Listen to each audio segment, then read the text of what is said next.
Good evening everybody, let's crack UPSC CSE Hindi में आप सभी का भरपूर स्वागत है। आइए शुरुआत करते हैं। सबसे पहले मैं आपको याद दिला दूं कि अनअकैडमी प्रीलिम्स 2025 के विद्यार्थियों के लिए एक बेहतरीन कोर्स लेकर आई है जिसमें जीएस और सीसेट दोनों सब्जेक्ट कंप्लीटली न केवल रिवाइज होगा बल्कि कंसेप्चुअली पूरा कंप्लीट कराया जाएगा डाउट सेशन के साथ। यह सब्जेक्ट आपको या ये पूरा कोर्स आपको 11,999 में मिलेगा एमके लाइव रिफर कोड के साथ ही। लेकिन एक बड़ी बात है, यदि आपका प्रीलिम्स 2025 क्लियर हो जाता है, ध्यान से सुन लीजिएगा, यदि आपका 2025 का प्रीलिम्स क्लियर हो जाता है तो इस कोर्स लेने वाले विद्यार्थी को हम मेंस पूरी तरह से फ्री ऑफ कॉस्ट करा देंगे। ध्यान से सुन लीजिए, जिन विद्यार्थियों का प्री क्लियर हो जाएगा उन विद्यार्थियों को यदि उन्होंने ये क्रैश कोर्स परचेस किया होगा तो उन्हें पूरा मेंस फ्री ऑफ कॉस्ट मिल जाएगा, फ्री ऑफ कॉस्ट। तो इस बेनिफिट का लाभ उठाइए और केवल 12,000 रुपए में आप अपनी कंप्लीट प्रिपरेशन कर सकते हैं। फॉर्म भरने में अगर अभी भी कोई दिक्कत है तो आप नीचे हमें मेल कर सकते हैं।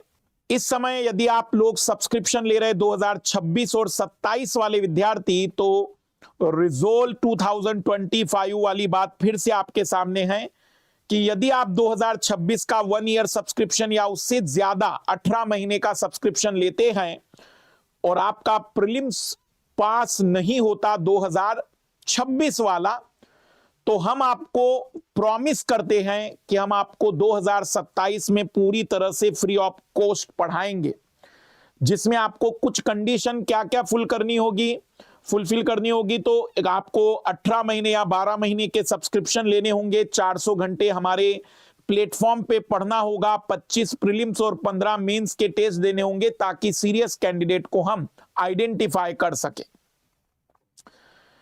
इस समय कई सारे नए बैच आ रहे हैं। कंप्लीट हिंदी मीडियम बैच 18 जनवरी से, बाइलिंगुअल बैच 30 जनवरी से और कंप्लीट इंग्लिश मीडियम बैच 27 जनवरी से स्टार्ट हो रहा है।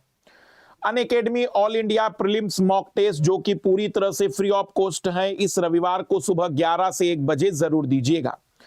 आइए शुरुआत करते हैं और उसमें सबसे पहला नियम जो मेरे हिसाब से हर विद्यार्थी ने फॉलो करना चाहिए, उस नियम पर आते हैं। उस नियम का नाम है लेस इज मोर। पहले नियम पर गौर करिएगा, less is more.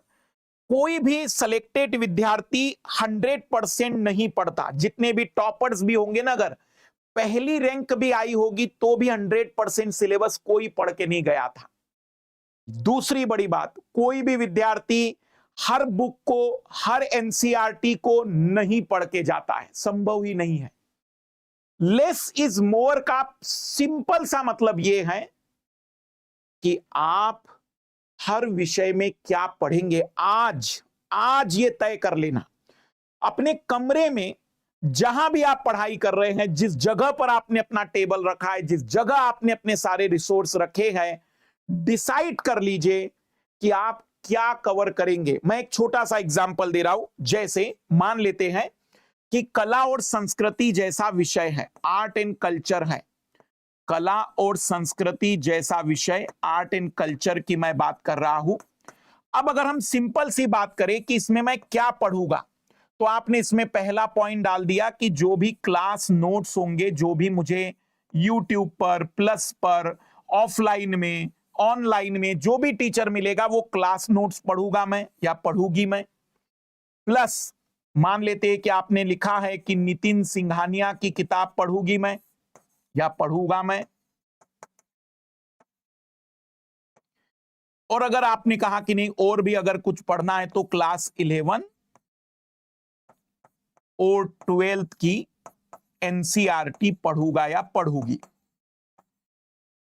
Less is more का सिंपल सा मतलब है आप पहले डिसाइड तो कर लीजिए पढ़ोगे क्या।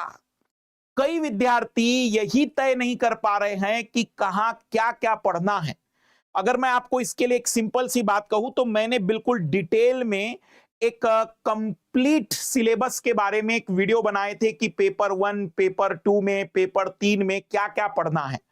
तो लेस इज मोर का मतलब यह हुआ कि आप डिसाइड कर लीजिए कि विषय में क्या आप कवर करने वाले हैं, ताकि पहले मेरे माइंडसेट को क्लैरिटी तो आ जाए कि मुझे पढ़ना क्या है। भाई आर्ट एंड कल्चर में क्या पढ़ना है, मॉडर्न हिस्ट्री में मैं क्या पढ़ूंगा पढ़ूंगी, मैं ज्योग्राफी में क्या पढ़ूंगा पढ़ूंगी, इंडियन सोसाइटी में क्या पढ़ूंगा क्या पढ़ूंगी, पॉलिटी में क्या पढ़ूंगा क्या पढ़ूंगी, या फिर हम आईआर की बात कर लेते हैं, इकोनॉमिक्स की बात कर लेते हैं, साइंस एंड टेक्नोलॉजी की बात कर लेते हैं।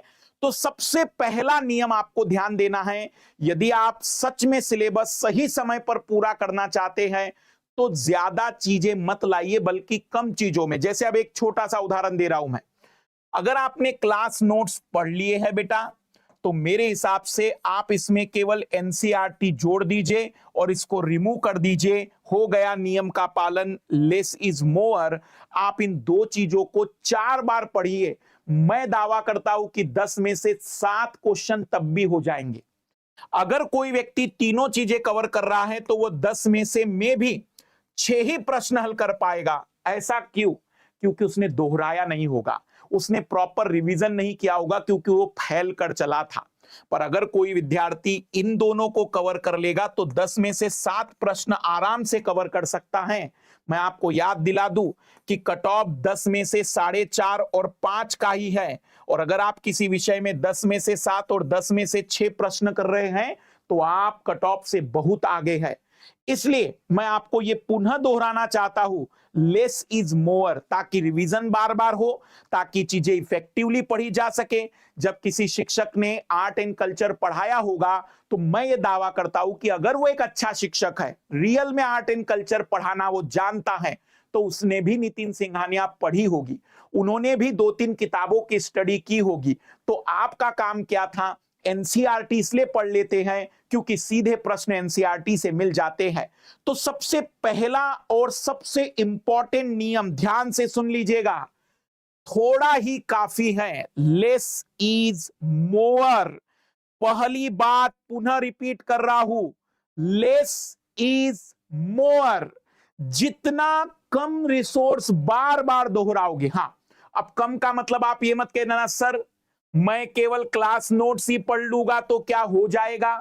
तो देखो, मैं अगर मान लो मैं पढ़ा रहा हूं तो एक ईगोइस्टिक होता है, भाई मनुष्य है, इतने साल से आर्ट एंड कल्चर कोई शिक्षक पढ़ा रहा होगा और आप उनसे कहेंगे सर केवल आपके क्लास नोट्स पढ़ ले तो हो जाएगा, तो देखना शिक्षक क्या कहेगा, इससे बाहर कुछ पढ़ना ही नहीं है। हर शिक्षक का एक नेचर होता है और मानते हैं कि मनुष्य के अंदर कभी न कभी एरोगेंस आ ही जाता है, थोड़ा बहुत गुरूर मनुष्य स्वभाव की एक पहचान है। मैं आपको प्रैक्टिकली बताऊं कि मैं अगर आपकी जगह होता तो मैं कहता कि ठीक है सर, मैं समझ गया कि मुझे क्या पढ़ना है, क्लास नोट्स और एनसीईआरटी। यदि आपने इन दो चीजों को कवर कर लिया, 4 बार कवर कर लिया, आप उठा लीजिए प्रीवियस ईयर के क्वेश्चन, आपको सबसे ज्यादा सवाल मिल जाएंगे सही करने के लिए। और जो सवाल गलत हो जाएंगे प्रीवियस ईयर में, वो आइडेंटिफाई कर लो कि भाई यहां से आ रहा है, मतलब ये चीज क्या है, प्रीवियस ईयर के क्वेश्चनों से ये पता चल जाएगा। और ऐसा केवल आर्ट एंड कल्चर में नहीं, ऐसा हिस्ट्री में करिए आप।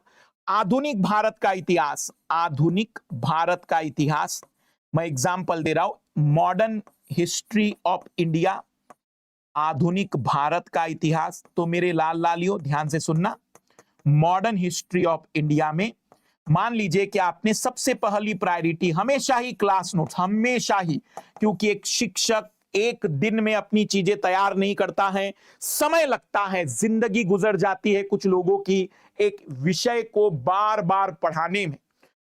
तो क्लास नोट्स कवर कर लिया। अब दूसरा, मान लीजिए कि उसने स्पेक्ट्रम लिख दिया, बस क्लोज कर दो। फिर आपने अगर स्पेक्ट्रम लिख दिया तो क्लोज कर दो, बस, इससे ज्यादा नहीं। पर इसको बार बार पढ़ो, इसको जितनी बार हो सकता है रिवाइज करो, दोहराओ। कोई व्यक्ति कहेगा फिर बिपिन चंद्रा नहीं पढ़ी। भाई तुमने स्पेक्ट्रम पढ़ी तो बिपिन चंद्रा साहब क्या स्पेक्ट्रम से अलग बात बोल रहे थे? 2-4 फैक्ट जो छूट गए होंगे तो स्पेक्ट्रम ने 4 फैक्ट और ज्यादा दे दिए होंगे। कोई डिफरेंस नहीं होता है, बहुत रेयरली कोई डिफरेंस मिलेगा। Less is more. भटकिए नहीं। अब जैसे मान लीजिए एक शिक्षक से पढ़ लिया, क्लास नोट्स कर लिया, फिर दूसरी जगह पर क्यों बार बार नए शिक्षक ढूंढ रहे हो? एक बुक पढ़ ली, क्लास नोट्स पढ़ लिया, दोहराओ। कितनी बार रिवाइज कर सकते हो? 8 बार, 10 बार। सर इतनी बार? जी हां, क्योंकि एग्जाम हॉल में मैं प्रश्न पढ़ते ही आइडेंटिफाई कर सकूं कि यह सही होगा या गलत होगा। ये रिवीजन ही है जो मुझे ये कॉन्फिडेंस देगा, मुझे भरोसा देगा कि हां मैंने जो किया वो सही है या नहीं। तो पहला नियम लेस इज मोर। हर विषय में डिसाइड कर लीजिए, हर विषय में तय कर लीजिए कि आप इतिहास में क्या क्या पढ़ेंगे, आप तय कर लीजिए कि ज्योग्राफी में आप क्या क्या पढ़ेंगे, आप तय कर लीजिए कि इंडियन पॉलिटी राज व्यवस्था में, भारतीय राज व्यवस्था में आप क्या क्या पढ़ेंगे, आप तय कर लीजिए कि अंतरराष्ट्रीय संबंध आईआर में आप क्या क्या पढ़ेंगे, अर्थव्यवस्था इंडियन इकोनॉमी में आप क्या क्या पढ़ेंगे, साइंस एंड टेक्नोलॉजी में आप क्या क्या पढ़ेंगे, इकोलॉजी और इन्वायरमेंट में आप क्या क्या पढ़ेंगे, एथिक्स में आप क्या पढ़ेंगे, ऐसे में आप क्या पढ़ेंगे। तय कर लीजिए और नियम को फॉलो करिए। Less is more. फैलिए नहीं। अगर आप जितना ज्यादा फैलोगे, ये सिलेबस, यकीन मानिए यूपीएससी का सिलेबस 13 वर्षों से पढ़ाने के बावजूद भी मुझे आज भी पढ़ना पड़ता है, तो समझ सकते हैं कि अगर मैं इसका विस्तार करना चाहूं तो मैं इसको 10 साल तक भी पढ़ा सकता हूं और सिलेबस कंप्लीट नहीं हो पाएगा। और कुछ ऐसे हैं मुखर्जी नगर के कई जगहों पर ऐसे मिलेंगे तुम्हें महान शख्स जो बच्चे के करियर को खत्म करने के लिए बिल्कुल जिद से बैठे हुए हैं। पॉलिटी को 300-300 घंटे पढ़ाएंगे क्योंकि उन्हें लगता है कि मैं बच्चे के अंदर इंप्रेशन क्रिएट कर रहा हूं कि देखा मेरा कितना खतरनाक पॉलिटी है। भाई आप बता देना बच्चे को, उससे अच्छा आप यूनिवर्सिटी के बच्चे को पढ़ाइए ताकि वो रिसर्च कर सकेगा। यहाँ कंपटीशन की दुनिया है तो थोड़ा सोच समझ के आगे बढ़ना पड़ता है। हमारी लड़ाई पूरी दुनिया और कायनात से नहीं है, मेरी लड़ाई ज्ञान के सर्वोच्च शिखर से नहीं है, मेरी लड़ाई सिलेबस तक है जो एग्जाम में डिसाइड किया गया है, मैं उसमें अपना बेहतर दे सकूं। इसके लिए डिसाइड कर लीजिए लेस इज मोर को। तो पहला पॉइंट मुझे उम्मीद नहीं बल्कि गारंटी है, पूरी पिक्चर क्लियर है, सिलेबस कम समय में बेहतर तरीके से कवर करना है। तो पहला नियम है लेस इज मोर। अब दूसरा नियम होता है कि क्या हर विषय का इंपॉर्टेंट एक जैसा है? क्या हर विषय उतना ही इंपॉर्टेंट माना जाएगा? क्या एंशियंट हिस्ट्री की इंपॉर्टेंस और इंडियन इकोनॉमी का इंपॉर्टेंस एक जैसा है? बिल्कुल भी नहीं है। तो यदि एक विद्यार्थी कम समय में एक बेहतरीन परिणाम की गुंजाइश चाहता है, वो चाहता है कि अपना सिलेबस बेहतर तरीके से कवर कर सके, तो मेरे इस दूसरे नियम को स्ट्रिक्टली फॉलो करिएगा। मैं बैठा हूं, सिलेक्शन हो के रहेगा, पर आपको स्मार्ट भी बनना पड़ेगा। मैं आपको स्मार्ट इसलिए कहना चाह रहा हूं क्योंकि मेहनत तो हर कोई करेगा, पर कहां कितनी मेहनत करनी है उसी को स्मार्ट वर्क कहते हैं। मैं आपको एक सिंपल सा एग्जांपल दे रहा हूं।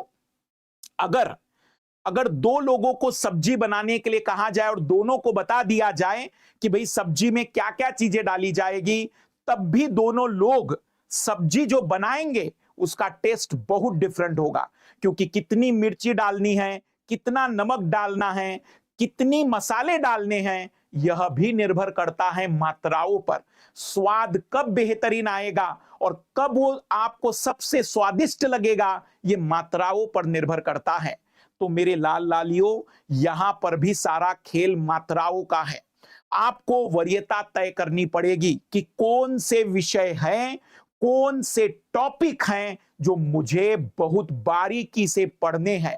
सबसे पहले यह आइडेंटिफाई करना है, इसमें डिसाइड करना है कि प्रायोरिटी क्या होती है, डिसाइड करना है कि सबसे पहले क्या पढ़ना है, कौन से विषय कवर करने हैं। यहां आपको एक शिक्षक की मदद लेनी चाहिए, यहां आपको एक टीचर की मदद लेनी चाहिए, क्योंकि एक टीचर ही तय करवा सकता है जो पिछले 8 वर्षों से, 7 वर्षों से, 10 वर्षों से पढ़ा रहा है। वो जानता है कि किस विषय में क्या चीजें आती है। फॉर एग्जाम्पल मैं बताना चाहूंगा, जैसे अगर मुझसे कोई कहे कि भी प्रायोरिटी डिसाइड करिए, तो मैं कहता हूं कि 5 विषय तो ऐसे हैं जो सबसे पहली प्रायोरिटी में आते हैं, जैसे कि इंडियन पॉलिटी, भारतीय राज व्यवस्था।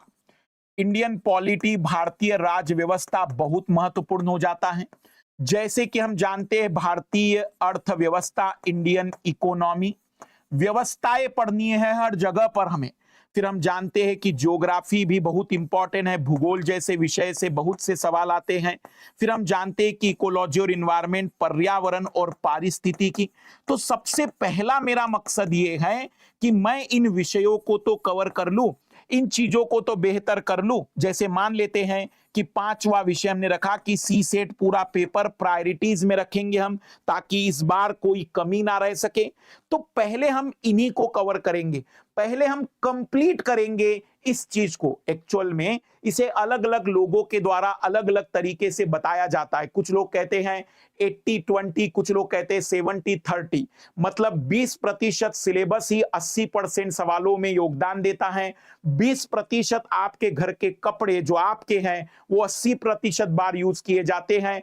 हर जगह पर किसी दुकान में 20% सामान 80 बार खरीदा और बेचा जाता है। मतलब कुछ चीजों की पुनरावृत्ति या प्रायोरिटी काफी ज्यादा होती है। लाल लालियो, पहले प्रायोरिटी डिसाइड कर लो कि ये मेरा वीक है। जैसे मैंने पहले भारतीय राज्य व्यवस्था, इंडियन पॉलिटी लिखी है। हो सकता है आपके लिए पॉलिटी बहुत अच्छा हो, आप इंडियन इकोनॉमी से शुरू करो, आप ज्योग्राफी से शुरू करो, आप इकोलॉजी इन्वायरमेंट से शुरू करो।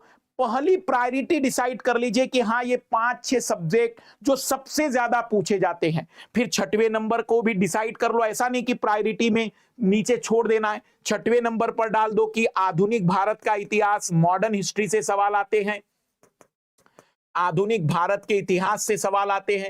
7वें नंबर पर कला और संस्कृति, आर्ट एंड कल्चर को डाल दो कि कला और संस्कृति बहुत इंपॉर्टेंट है। फिर इसमें डाल दो कि आईआर, इंटरनेशनल रिलेशन, बहुत इंपॉर्टेंट है।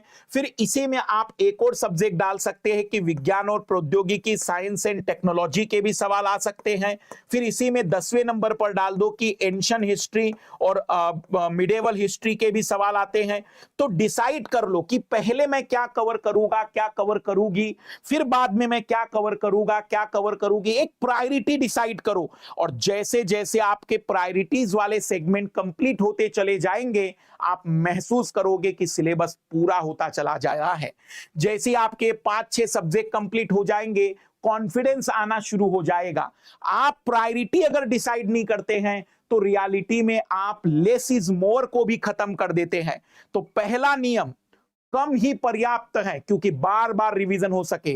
दूसरा नियम, प्रायोरिटीज डिसाइड करिए। जैसे कि यहां पर एक एग्जांपल दिया था कि भी प्रायोरिटीज में ज्योग्राफी, हिस्ट्री, इकोनॉमी और पॉलिटी, मान लेते प्रायोरिटी डिसाइड की। अब प्रायोरिटी में भी हिस्ट्री में सभी हिस्ट्री एक जैसी नहीं है, मॉडर्न हिस्ट्री से ज्यादा सवाल आते हैं, तो इसकी प्रायोरिटी डिसाइड कर सकते हैं। अगर आपको और अंदर जाना है, मैं कहूंगा यहां रोक देता हूं मैं, पर फिर भी और अंदर जाना है तो मॉडर्न हिस्ट्री में भी हम जानते हैं यूरोपियन कंपनियों का आगमन शुरुआत होता है। उसके बाद 1857 की क्रांति से पहले के विद्रोह क्या क्या थे, 1857 की क्रांति के विद्रोह क्या था, फिर उसके बाद कांग्रेस की स्थापना से लेकर भारतीय पूरे स्वतंत्रताओं में अलग अलग प्रकार के आंदोलनों पर हम बातचीत करते हैं। तो इतना टॉपिक वाइज नहीं जाते हैं, लेकिन सब्जेक्ट वाइज तो प्रायोरिटी डिसाइड करनी पड़ेगी। अगर आप वरीयता तय कर लोगे तो यकीन मानिए सिलेबस बहुत आसानी से कवर हो सकता है।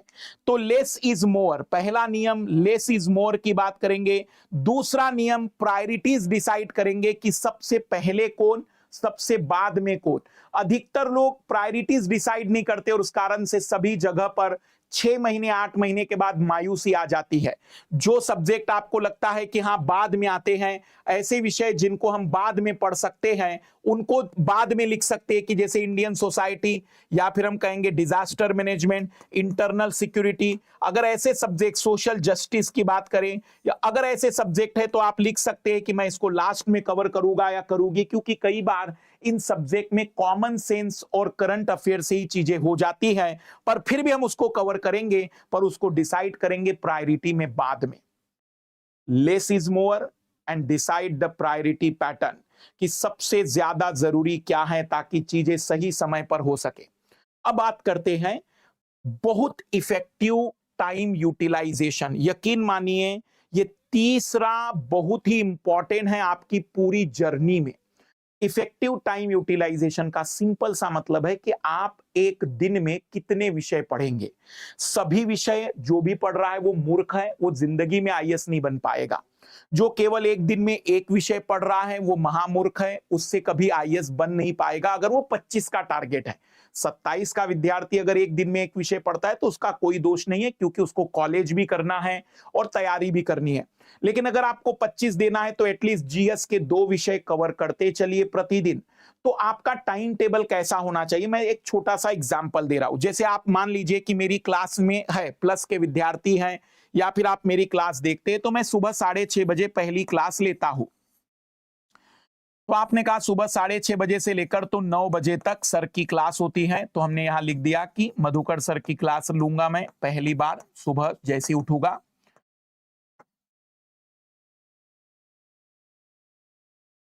फिर आपने तय किया कि भी 9 बजे से लेकर तो 10 बजे तक मैं ब्रेक रखूंगा, क्योंकि मुझे नहाना भी है। मान लेते हैं कि नहाना है, फिर खाना बनाना, ब्रेकफास्ट लेना है, बनाना है, तो हल्का फुल्का सा आप ब्रेक पूरा 1 घंटे का लीजिए, जिसमें हम लिखेंगे यहाँ पर कि यहाँ पूरी तरह से एक ब्रेक लिया जाएगा।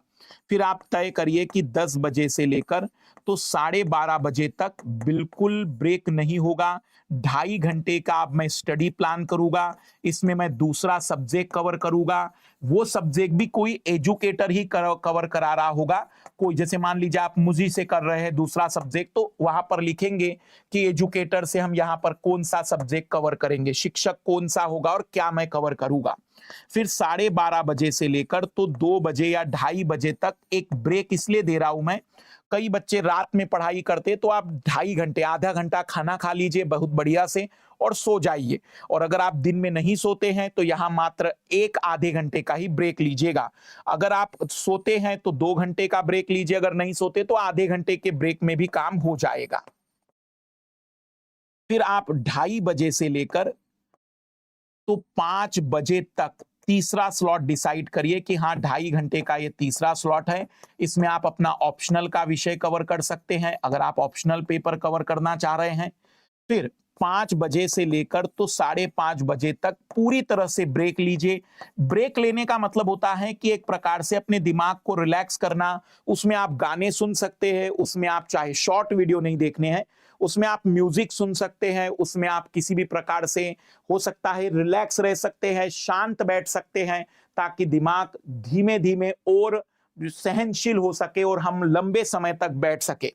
फिर 5 से 5:30 के बाद ब्रेक लेने के बाद 5:30 से लेकर 7 बजे तक करंट अफेयर 1.5 घंटे करंट अफेयर पढ़िए। प्रतिदिन का न्यूज क्या चल रही है, नोट्स मत बनाइए भली, क्योंकि मैं वीकली करंट अफेयर लूंगा, उस समय हम नोट्स बना लेंगे, पीडीएफ देख लेंगे।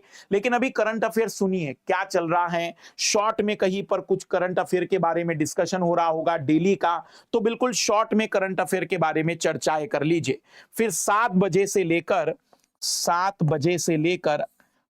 बजे तक यदि खाना बनाना पड़ता है तो ब्रेक ले लीजिए। 8 8:30 बजे तक भी आप मतलब पूरी तरह से ब्रेक ले सकते हैं। और फिर 8:30 बजे से लेकर 11:30 बजे तक पूरे दिन भर में शिक्षकों ने जितना पढ़ाया है, दिन भर में यहाँ पर जो एजुकेटर ने पढ़ाया था, यहाँ एजुकेटर ने पढ़ाया था, यहाँ जो ऑप्शनल पढ़ा था, उन तीनों को 3 घंटे में बहुत अच्छे से रिवाइज करिए, दोहराइए, ताकि कल जब क्लास में बैठे तो हमें पता रहे कि शिक्षक ने क्या पढ़ाया था, क्या बातें चल रही थी। ये 11:30 बजे क्लोज कर दीजिए। 11:30 बजे जैसे ही क्लोज करते हैं, आराम से 11:30 बजे सो जाइए, 6 बजे उठिए। 6.5 घंटे की नींद बहुत पर्याप्त है। वापस 6:30 बजे प्लान पे लग जाइए। पहले शुरुआत में अगर 2.5 घंटे नहीं बैठा जा रहा है तो छोटे छोटे ब्रेक ले लीजिए, क्योंकि कई बार विद्यार्थियों के साथ मैंने देखा है कि वो क्या कर पाते हैं कि लंबी सीटिंग नहीं हो पाती है 3 घंटे की, तो कोई बात नहीं, आप 1.5 घंटे बैठिए, 10 मिनट का ब्रेक ले लीजिए। आप 1 घंटे बैठिए, 10 मिनट का ब्रेक ले लीजिए। ब्रेक लेते रहिए ताकि आपकी स्टडी और आपके दिमाग पर स्ट्रेस ज्यादा हावी ना हो। यदि आप कम समय में बढ़िया से सिलेबस कवर करना चाहते हैं तो आपको दिन का टाइम टेबल न केवल बनाना पड़ेगा बल्कि फॉलो भी करना पड़ेगा और स्ट्रिक्टली फॉलो करना पड़ेगा। टाइम टेबल फ्लेक्सिबल बनाइएगा। अगर किसी दिन मान लीजिए घंटे 2 घंटे पढ़ाई कम होती है तो अगले दिन हम उसको कवर कर लेंगे, उसका स्ट्रेस मत लेना, क्योंकि ये मैराथन है, इस मैराथन में कभी पढ़ाई कम और ज्यादा होती रहेगी। तो ये दिमाग में मत रखिएगा कि मैंने 3 दिन तो बहुत अच्छा पढ़ा, चौथे दिन 4 ही घंटे पढ़ पाया, कोई बात नहीं, 4 घंटे का लॉस हुआ, अगले 4 दिन उसको डिवाइड कर दो कि मैं 1-1 घंटा एक्स्ट्रा कवर कर लूंगा, कवर कर लूंगी। जितना हो सके टाइम स्लॉट बनाइए। 1 घंटे तो 10 मिनट का ब्रेक, 1.5 घंटे तो 10 मिनट का ब्रेक, 2 घंटे तो 15 मिनट का ब्रेक, 3 घंटे तो फिर आप आधे घंटे का ब्रेक ले लीजिए, ताकि आपको ब्रेक भी मिल सके और चीजें बेटर हो। पहला, लेस इज मोर।